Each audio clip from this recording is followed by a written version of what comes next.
Carol. Nós vamos ver hoje o Past Progressive, que também é chamado de Past Continuous, tá? Tanto faz, você vai ver em uns livros com um nome e outros livros com outro nome. Tanto faz. O Past Progressive, ele vai indicar uma ação que acontecia, ou seja, uma ação que acontecia no passado, que tinha um hábito de estar acontecendo. A gente tem que pensar o seguinte, para fazer qualquer frase no Past Progressive, nós vamos necessitar saber o gerúndio em inglês.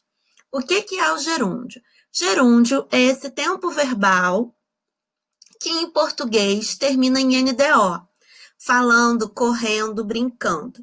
Esse NDO do português é o ING do inglês. Então, a gente tem que aprender a colocar ING nos verbos para que a gente consiga conjugar no Past Progressive. E aqui eu coloquei as regrinhas para vocês verem como é que são, para aprendermos juntos a colocar o ING aos verbos. Então, qual é a regra geral? A gente vai colocar ING num verbo. Então, to play, que é jogar, vai virar playing, que é jogando. Então, assim, a gente consegue colocar o ING no verbo e fazer o gerúndio. Se ele não tiver dentro dessas três regras aqui, esse verbo, vai ser sempre colocando ING. Só que a gente tem que ver essas três regrinhas aqui. Que regrinhas são essas? Se o verbo terminar em E, ele vai perder o E para ganhar o ING. Então, to live, que é morar, vai virar living, morando. Então, se o verbo terminar em E, você vai tirar o E e vai colocar ING. Se o verbo for monossílabo e a maioria dos dissílabos terminados em CVC, o que é CVC? Consoante, vogal, consoante. Eles vão dobrar a última letra para ganhar o ING. Então, eu tenho to put, vai virar putting. Observe que ele termina com CVC, na verdade ele é monossílabo, né? Então ele nem termina, ele é o próprio. Então eu tenho aqui consoante, vogal, consoante. Sempre que eu tiver o monossílabo ou dissílabo que terminar com CVC, somente o CVC. Não, professora, foi consoante, consoante e vogal. Não, somente o CVC. Consoante, vogal, consoante. Vai dobrar a última letra, que no caso desse verbo aqui é o T, e vai ganhar ING.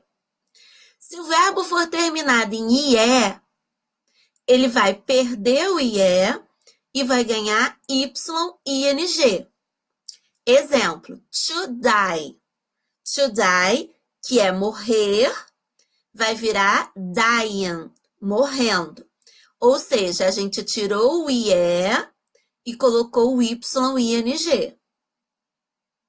Então, você vai olhar o verbo. Você vai observar. Ele termina em IE? Se termina em IE, é essa a regra. Termina em consoante, vogal, consoante e é um dissílabo ou um monossílabo? Opa, então a regra é essa. E terminou em E, eu tenho que tirar o E para colocar o ING. Se não for nenhuma dessas três regras, é só colocar ING no verbo. Muitos alunos colocam dois Ys aqui, porque, consoante, vogal, consoante. Mas a gente já viu que essa regra da consoante, vogal, consoante, ela não vai ser utilizada quando os verbos terminarem em Y, W, X, Z. Então, essa regra do consoante, vogal, consoante, ela se aplica a todos os verbos que terminam em CVC, são monossílabos ou dissílabos, né? Pelo menos a maioria dos dissílabos, sendo que se a última letrinha, ou seja, a última consoante for Y, W, X, Z, K, não vai dobrar a última letra, tá? Você só vai colocar o ING. Então, são algumas regrinhas que vocês precisam fixar. Aprendeu a fazer o gerúndio, você já tem condições de fazer uma frase no Past Progressive. Por quê? Porque o Past Progressive, a gente vai utilizar sempre o sujeito, seguido do verbo to be, só que o verbo to be está no passado, seguido do verbo com ing, que nós acabamos de aprender a fazer, e seguido de um complemento, tá? A frase termina aqui, no soccer. Essa outra frase aqui é outra frase, porque geralmente o past progressive vem uma frase no past progressive e uma outra frase em outro tempo verbal, que costuma ser o passado. Por isso que a gente vê primeiro o passado para depois ver o past progressive. Olha aqui. I were playing soccer when my father arrived. Eu estava jogando futebol quando meu pai chegou.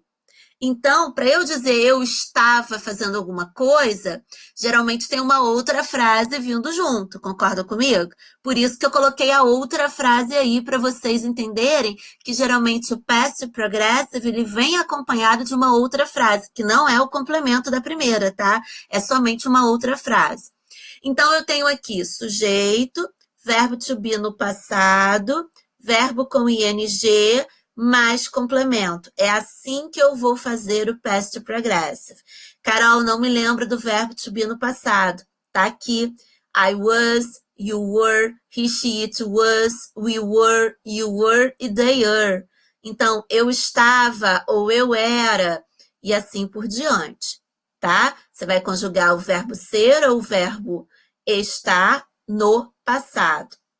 Para fazer a negativa, é regra para comer com farinha, né?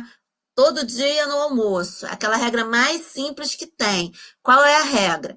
Tem o verbo to be numa frase, faço negativa e interrogativa com o verbo to be. Então, não tem que ter do, não tem que ter does, não tem que ter will, não tem que ter going to, não tem que ter nada.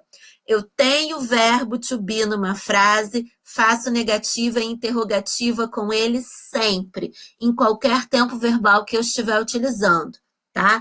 Então, a negativa é só colocar o not depois do verbo to be.